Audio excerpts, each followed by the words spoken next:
Welcome to another episode of Football Scientific with me, Aaron Sauter. I'm a writer for the UFL News Hub and the CFL News Hub. I cover the San Antonio Brahmas, the Hamilton Tiger Cats, the IFL, the Indoor Football League, the NAL, the National Arena League, and the European League of Football, the ELF. Today we're going through a large amount of announcements. First, we'll start with Timmy the Tiger Shark introducing himself. Hey, I'm his co-host, Timmy the Trash Talking Tiger Shark. Timmy, what's the first thing we're talking about today? We're going to talk about our NAL Week 3 predictions and our IFL Week 1 predictions. Yes, we'll start with NAL predictions, IFL predictions. What else is next? UFL transactions and the training camp cuts and the UFL. Yes, roster cuts were made today down to a 50-man roster heading into Week 1 of the UFL season. The teams have cut their players they did not want from training camp. They've released those players. We'll talk about those today. Plus, several NFL transactions. Yes, plus several NFL transactions and rumors. So let's kick it off right now, Timmy. Are you ready to go? I am ready to go. Fired up. Okay, here we go. So first for the NAL, a reminder, me and Timmy are 5-2 in the NAL so far, okay? First 2 weeks we're 5-2. That's pretty good. We're hoping to go 2-0 this weekend, 2-0 this weekend, so we go to 7-2. And I won't have enough fingers for that, okay? So, first game is Friday, March 21st at 7 p.m. That's tomorrow, if you're watching this Thursday. I'm making it Thursday. But that's going to be Friday, March 31st at 7 p.m. It'll be on YouTube on the NAL network. Okay, you have the Carolina Cobras who are 1-0 traveling to see the Columbus Lions, who in my mind are 0-0 because the only thing they played was the Peach State Cats. But according to the NAL website, they were 1-0. It doesn't make any sense to play a team not in your league and have it count for your record, though. What is up with that, NAL? That sounds like an AF1 type activity there. But in my mind, Carolina Cobras 1-0, Columbus Lions 0-0. I expect the Columbus Lions once played in the NAL, and they struggled to get a lot of their footing. They struggled to get traction in the league. The Carolina Cobras have been one of the better teams in the league for the last several years. So with that in mind, I think the Carolina Cobras going to Columbus are going to have the advantage. They're a well-balanced team. They have a good passing game. They have a good running game. They have a good defense. They have good special teams. Columbus Lions, they look outstanding against the Peach State Cats. They looked amazingly good. But I think that's a mirage. I think they were playing a semi-pro team. That's a mirage, okay? So I expect this to be a good game, but not come out on the Columbus Lions side. I got the Carolina Cobras winning 46. Columbus Lions getting 38. Okay, so Carolina Cobras 46, Columbus Lions 38. Okay, for the second game of the NAL weekend, Saturday, March 22nd, 8 p.m. Eastern Time, we got the 0-2 Wheeling Miners traveling to the 0-1 Shreveport Rougarou. This is a big game in the National Conference. One of these teams is going to have a win, and they're going to move up a little bit, okay? Especially if Columbus loses, this team will be second place in the conference if it's the Shreveport Rougarou, okay? So we got Wheeling Miners who are 0-2. They lost a close game to the Colorado Spartans. They kind of got beat down a little by the Carolina Cobras in the second half of that game. The Shreveport Rougarou, we've seen them against a semi-pro, an AAL2 team, a lower league team. In preseason, and we saw them get beat down by the Omaha Beef, okay? It's a home game for the Shreveport Rougarou. So it's hard to say what's going to happen here. But I predict home field advantage will win out for the Shreveport Rougarou. And they'll get 42 points, and the Wheeling Miners will get 39, okay? Based on what I've seen, I think the Shreveport Rougarou are better at home than the Wheeling Miners are on the road. But we'll find out on Saturday. Let's go Rougarou! Boom! Next, the IFL. Week 1 fires up in the IFL. Now, mental note, if you're into gambling, you can gamble in these games with DraftKings. I have the lines and the over and under, including this. I'm not encouraging gambling. That's a bad call. Gambling is bad, especially for kids. But I'm going to plan to win these game bets. I'm not going to gamble myself, but I hope to win these bets just for my own personal victory. Just my own personal victory, okay? So, IFL Week 1 Game 1 is going to be Friday. That's tomorrow if you're watching this on Thursday. March 21st at 7:05 p.m. Eastern. The Jacksonville Sharks are traveling to the Mass Pirates. They did that last year, the first game, and they got beat pretty soundly by the Mass Pirates. The Jacksonville Sharks have changed their lineup. The Mass Pirates have changed their lineup. Now, Las Vegas, the DraftKings people, they still say the Pirates are 5.5-point favorites, okay? So the Jacksonville Sharks are 5.5-point underdogs for those keeping up. The over and under, the total points of the game is predicted to be 84.5 points, okay? But I know in the IFL, these teams tend to start slowly on offense. Last year, it took to like week 3 before the offenses really started playing full speed, okay? It took them a while to get their timing and stuff. So I got the Jacksonville Sharks pulling the upset at the Mass Pirates, 38-33. I got to be in a close game. I think Jimmy Robinson will be running through the Mass Pirates, but I think the Mass Pirates will make some points on the board and put some drives together and be tough to stop. I got the Jacksonville Sharks winning 38-33. That would help. That would be a good bet for the Jacksonville Sharks.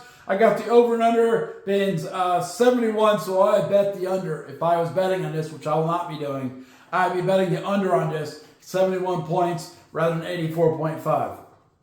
Of course, that's for fun. Don't blame me if you bet on it, okay?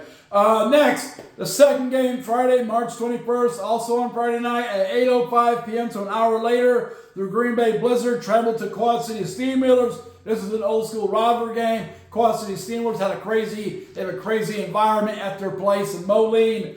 The Green Bay Blizzard were one of the best teams in the Eastern Conference last year. I've gone back and forth with this over the last 3 weeks or so. Back before I knew Green Bay had Max Myler back at quarterback, and they're going to have a different quarterback in my mind, I thought the Quad City Steamers were going to run away with this game because they have Daquan Neal. But then Max Myler came back. Okay, he's re-signed with the Green Bay Blizzard since then. So I'm giving the Green Bay Blizzard an edge, and Vegas also gave Green Bay Blizzard an edge. They have Green Bay as a 3.5 favorite, making the Quad City Steelers a 3.5 underdog. They have set the over-under at 85.5 points. Now, I know for a fact both these teams have strong defensive outputs. They're both very defensive and run the ball quite a bit. I don't think 85, they're not going to touch 85.5 points, okay? I got 75 points as a total, and that's going to be an under for me as well, okay? We'll see how that goes. All right, next. On Saturday, March 22nd at 7:05 p.m. Eastern Time, the Tulsa Oilers / Frisco Fighters travel to the San Antonio Gunslingers. This is going to be an awesome game, I'm pretty sure. The Tulsa Oilers have had a great defense. They have a big boost on offense from the Frisco Fighters, especially getting quarterback T.J. Edwards, the MVP of last year's league. The San Antonio Gunslingers have one of the top offenses in the league and play very little defense traditionally. I think they've been working on that. So with that in mind, I would not normally call for a shootout involving the Tulsa Oilers. I think they're going to have a strong defense. But I think I have to call for a shootout because the San Antonio Gunslingers are at home and they always put up some points, okay? So Vegas has Tulsa being favored by 1.5 points and the San Antonio Gunslingers being an underdog by 1.5 points. But I call for an upset. I think the San Antonio Gunslingers are going to score 54. Tulsa will score 47. I don't think Tulsa can average over 50 points in the season. And I think San Antonio will. So I think San Antonio will come out and light the scoreboard up. Tulsa will too, but not enough. If you can score over 50 and hold a team under 50, you're going to win every game in the IFL. And I got the Gunslingers doing that in week 1. The over and under from Vegas is 91.5. This is my one game. I think they'll go over that by a considerable amount. I got about 101 points, so I got this over. I'm pretty sure the Gunslingers are going to come bring it. Boop, and they may not stop anyone.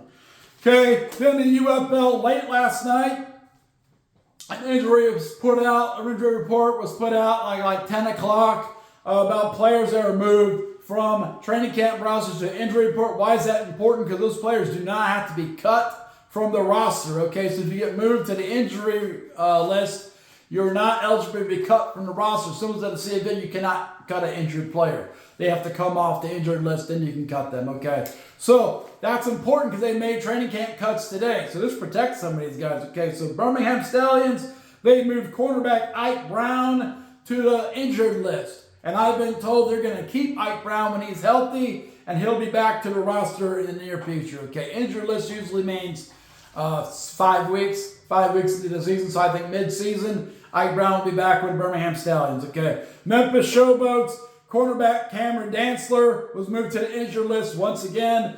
I think I've heard he's gonna come back, so he's expected to be back probably after 5 weeks. Okay, 5 weeks. Michigan Panthers, they put outside linebacker DeGabriel Floyd onto the injured list. I didn't hear whether or not he's going to be coming back or not. He could or could not be. He's on the injured list for now. And then the San Antonio Brahmas put wide receiver Rayshon Henry on the injured list. I am doubtful he's going to be kept once he's off the injured list, but he's on for 5 weeks. So we'll see what happens there, okay? Then I'm going to go through the roster cuts because that affects the transactions a little bit. So first, Michigan Panthers, they cut 12 players. Running back Toa Tawa. Wide receiver Gavin Holmes. Wide receiver Faison McClurge. Offensive lineman Chidi Okiki. Offensive lineman J.D. Duplain. Offensive lineman James Walker III. Defensive lineman Keontae Shad. Linebacker Raylan Goforth. Cornerback Jermon Green. Defensive back Keontae Harden. Safety Corian Ballard.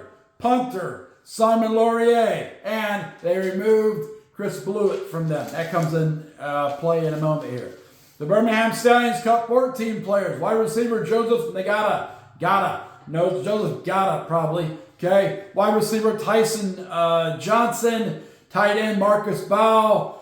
Offensive tackle Alex Akingbulu. Offensive guard Matt Farniak. Offensive guard Grant Miller. Defensive tackle Demetrius Taylor. Defensive end Kyle Phillips. Defensive end Joshua Pryor. Linebacker, recently signed linebacker JoJo Doman.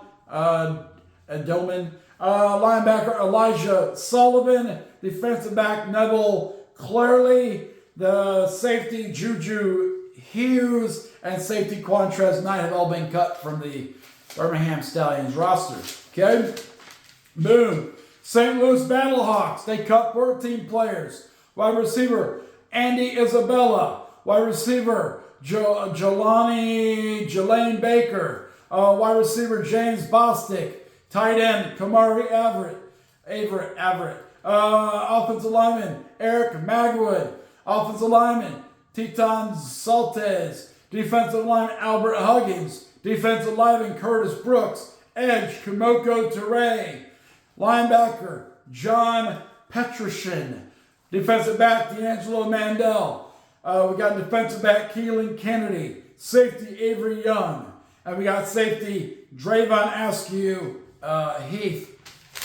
Removed from the roster of the St. Louis Battlehawks. The Memphis Showboats have cut 15 players. They cut running back Dwayne McBride. Surprisingly, they cut wide receiver David Davis. He's one of the top 5 receivers in the UFL 2024. He moved on to Carolina Panthers for a practice squad opportunity. He came back. He's been cut. I heard the reason he's been cut because he's not been medically cleared. So they're cutting him because he's not prepared for the league. Okay, he could come back. He probably will come back mid-season. It's hard to say what's going to happen. I guess he's a free agent now, though. It'd be a good time for someone to pick him up. I'd like to see the Brahmins may make a move there. But he might just be waiting for being medically cleared and going back to the Showboats. Complicated to see. Wide receiver Joseph Skates. Wide receiver Kyle Sheets has been cut. Wide receiver Sam Pinkney. Tight end Jacob Warren. Offensive line Ryan Johnson. Offensive line Lika Uhatape. Defensive lineman Brandon Matterson. Linebacker Brevin Allen. Edge Miles McCaney. Linebacker Chris Russell. Defensive back Riverius Rivers. Defensive back James Jones IV. And on the injured list, they added offensive lineman Nick Torres, who's not getting cut. He's on the injured list. Okay, boom. So that is this Memphis Showboats. They're halfway done. DC Defenders cut 15 players. Wide receiver Cornell Powell. Wide receiver Jacob Copeland. Wide receiver Joshua Matthews. Wide receiver Lynn Bowden Jr. Tight end Devin ICSE. Offensive lineman DJ Fluger, who was a big signing for them, the kind of hype signing from the Chargers. Offensive lineman Badara Traore. We got offensive lineman John Yarbrough, who played for the Brahmas for a short time last year and the Houston Roughnecks 2 years ago. Center Charles Turner II. Defensive lineman Rayshad Nichols. Defensive end Queenan Roche. The linebacker Brandon Boyer Rander. We got cornerback Adam Sparks. We got safety Josh Proctor. Safety Isaiah Johnson. Next, San Antonio Brahmas made their cuts. I have already written an article about these cuts on UFL News Hub. Check out my article about the roster cuts from the San Antonio Brahmas. But here they are. Wide receiver Jalen Gill. Wide receiver Ty Freigogel. Offensive lineman Justin Shaper. Offensive lineman Tyron Hunt. Center Alex Pilstrom. Defensive tackle Jalen Twyman. Defensive tackle Marquand McCall. Defensive end Jalen Harris. Defensive end John Morgan. Edge rusher Zach McLeod, who played last year for the Browns. He's been beat out. Cornerback Kalen Barnes. Defensive back Derek Lampert. And safety Christian Young. Okay. I'm going to have either early next week or this weekend a roster update of San Antonio Brahmas and kind of go through who to look for on that roster as they go through try to make a run for the championship this year. Their opponent, Arlington Renegades, and their week 1 opponent, Arlington Renegades, cut 16 players today, so that's a lot. Running back Ike Irabor is cut. Wide receiver Brandon Arcanado. Wide receiver Jawan Manigo. Wide receiver Trayshawn Harrison. Tight end Matt Siebert, who was the guy that was blocked from being added to the Brahmas roster last year in the playoffs. They were hoping to add Matt Siebert. Well, he's been cut by the Brahmas. Now he's been cut by the Renegades. So maybe he wasn't that big of a deal anyway. They should have let him play for the Brahmas. Offensive lineman Blake Larson. Offensive tackle Griffin McDowell. Offensive tackle Mark Evans II. Offensive tackle Spencer Rowland. Center Bryson Mays, who got picked up just last week after being cut by the Brahmas already. So obviously he's not got the stuff they're looking for in the UFL. Linebacker Joey Asta. Linebacker Vincent DeLeo. Cornerback Mekhi Garner. Cornerback Vincent Gray. Defensive back Delonte Hood. And safety Brady Breeze. Okay, have all been cut by the Arlington Renegades. Next, the Houston Roughnecks have cut 13 players. Running back TJ Pledger. Wide receiver Rory Starkey. Wide receiver Felton Davis. Wide receiver CJ Wyndham, who had previously played in the IFL for the Quad City Steamwheelers. He may be going back to Quad City soon now since he's been cut from the Houston Roughnecks. Probably in week 2. Look out for, or maybe even this week. Sometimes they add a guy right before they play the game, honestly, in the IFL. They could add back CJ Wyndham. He might be playing for the Steamwheelers. That could change things a little bit for the Steamwheelers. I expect to see him back with the Steamwheelers in week 2.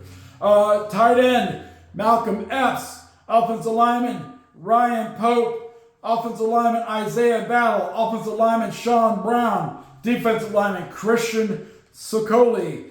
Defensive lineman Cedric Wilcox II. Linebacker Ben Davis. Defensive back Chu Ogambana.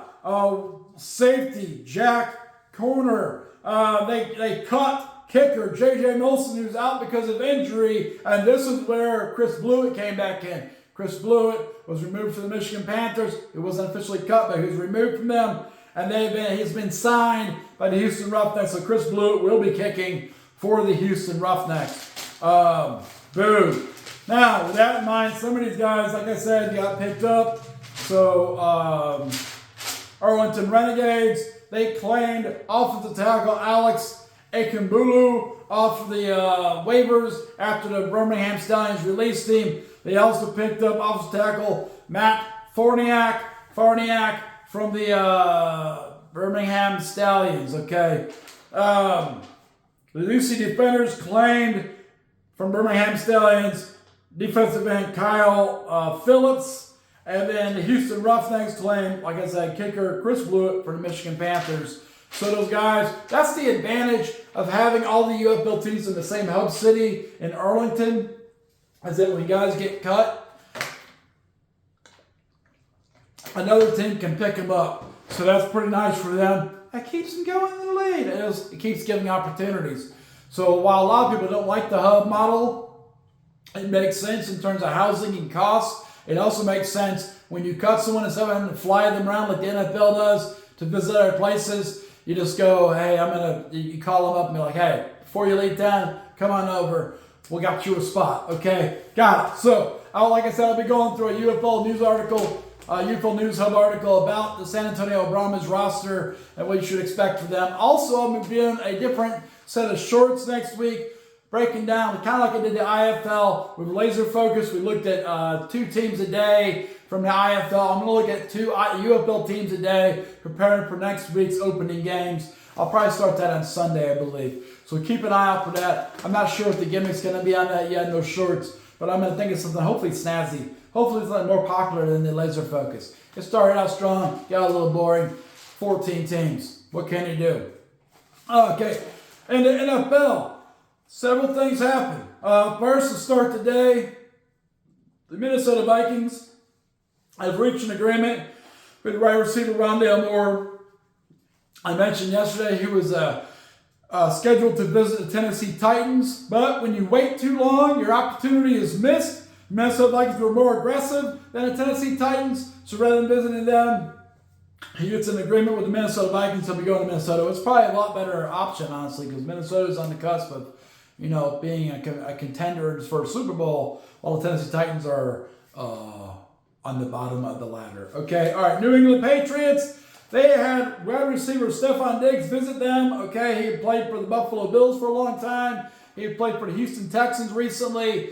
He is going to go visit the New England Patriots. It's almost sacrilege to go from the Buffalo Bills to the New England Patriots. Luckily, he didn't do it. He left New England without a deal. Okay, so he left New England. He was like, no, I just can't do it, man. I can't be breaking the Buffalo Bills' hearts like that and being a New England Patriot. Ew, that's gross.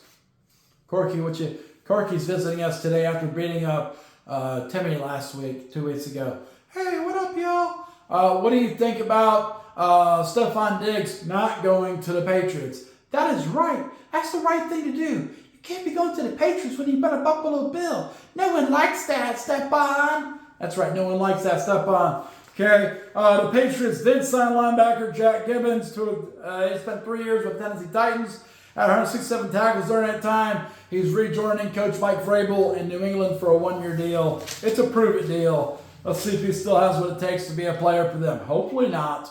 Okay, Washington Commanders made some noise. They have signed wide receiver Michael Gallup, who used to be for the Dallas Cowboys, who retired, but now he's come back. He was looking at Seattle Seahawks, but now he's signed with the Washington Commanders in the same division as the Dallas Cowboys. The Commanders also signed offensive guard Nate Herbig. They've also re-signed defensive end Cleveland Farrell, and they also re-signed punter Tress Way, who's a 2-time All-Pro punter. Okay, the New York Giants they want to sign quarterback Russell Wilson. He wants to sign with the Giants. What are they waiting on? Why aren't they signing Russell Wilson? Because they're still holding out hope for Aaron Rodgers.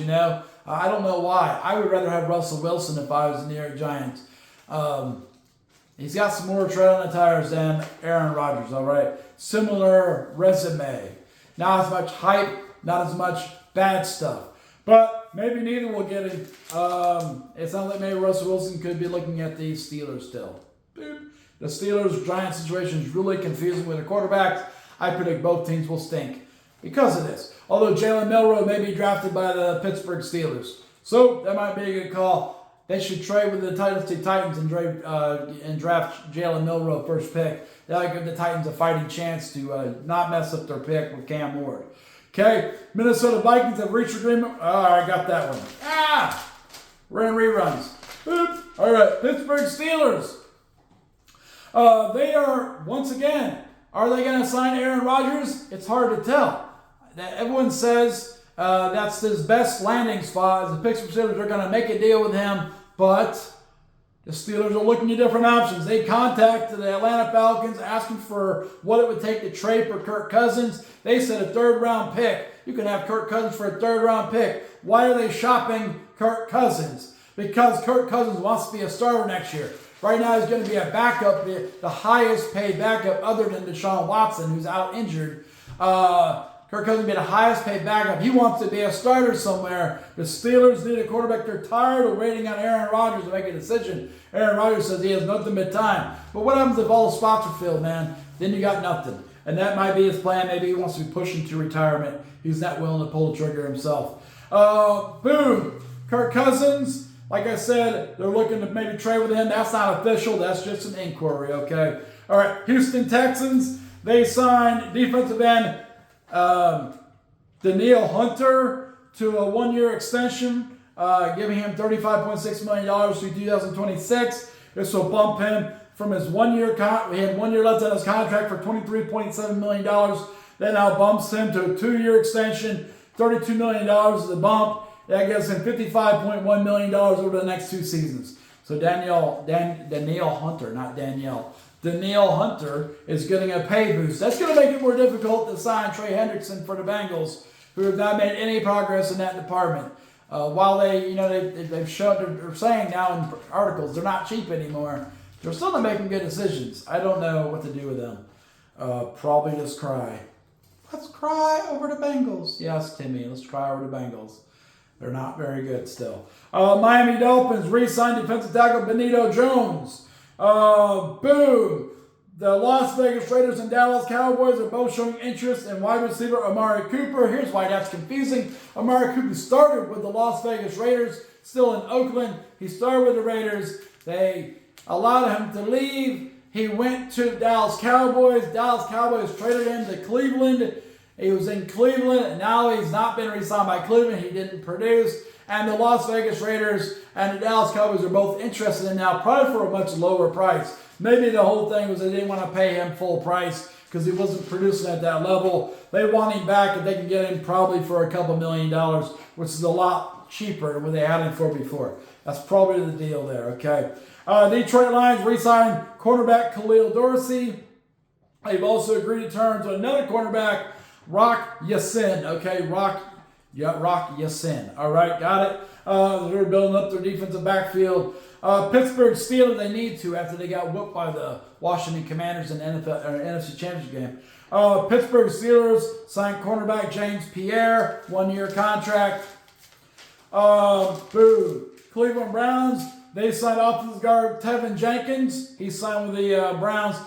He had been playing for the Bears. He had played in 45 games for the Bears. Some left tackle, some left guard, some right guard. That's a lot of versatility. That's a good pickup for the Cleveland Browns.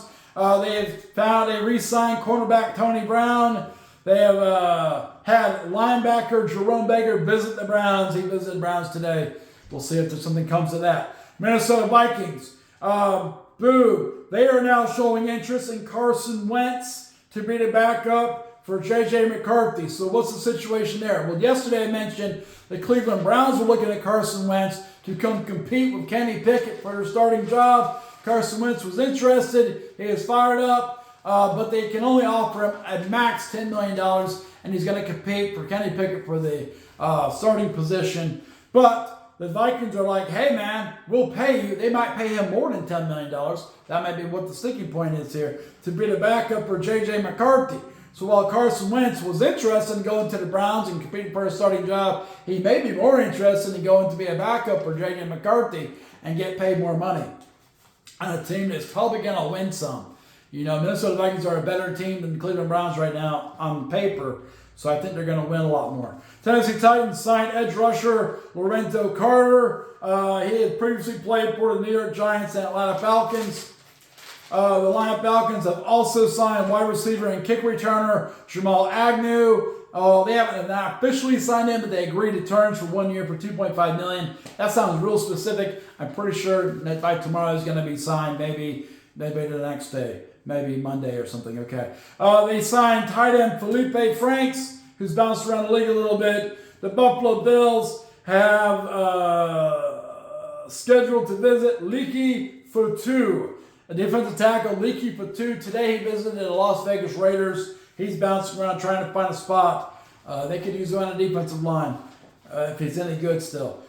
Houston Texans signed cornerback Ronald Darby. I think I mentioned that earlier, but they officially signed him. He's now a Houston Texan. As I mentioned, Leaky Patu, he went and visited the Las Vegas Raiders today. He's going to go visit the Bills tomorrow. We'll see if he gets hooked up by someone. And then the Green Bay Packers, they officially announced they signed wide receiver Mecole Hardman for a 1-year contract. Okay, so with that in mind, here's what we're looking at. Tomorrow and Saturday, we have NAL games, week 3 games, 1 game. We have the IFL games, week 1, 2 tomorrow, 1 on Saturday. Those should be fun games. We'll see if my prognostications, our predictions are right, and see if we can, keep extending our winning streak. I think the tough game will be that Green Bay Quad City game. That's going to be a tough game. Tulsa and San Antonio should be an exciting game. So you want to check that out. Remember to watch the games in the IFL. You need an IFL Game Pass. You may or may not be into that. I saw a poll where a lot of people were not into that. I'm into that. I paid for it. It's a 30-day free trial. So if it ends up being janky, you can always cancel it, So as a technical term, janky. All right. UFL has made their roster cuts and a few transitions. Remember, I'm going to put out an article about their roster, their active roster, and then I'm going to start building a series of shorts about the UFL teams, giving a quick preview going into the UFL season starting next Friday night. Not this Friday night, next Friday night. So things are really going to start bumping in the football world. CFL is quiet today. ELF was quiet today. Watch some more ELF on the YouTube. And then the NFL, as always, is very busy. The NFL is always busy. But they're having a pretty busy day today, as they always do. Okay, so that's the update. Let's check out some IFL NAL action over the next 2 days and see how that goes. We'll be back tomorrow with some happenings and seeing what's going down, and probably talk about the San Antonio Brahmas roster a little bit and see what's going down with that. Okay. All right. Have a great night. Thanks for joining Football Scientific. And remember to subscribe and like the video. Check out the UFL News Hub. They have the rosters posted already for the UFL teams. Check out the CFL News Hub. I wrote an article on there yesterday. Check that out. That's the action. Check out my Substack, Football Scientific on Substack. That's about it. Have a great night. We'll be back tomorrow with more Football Scientific.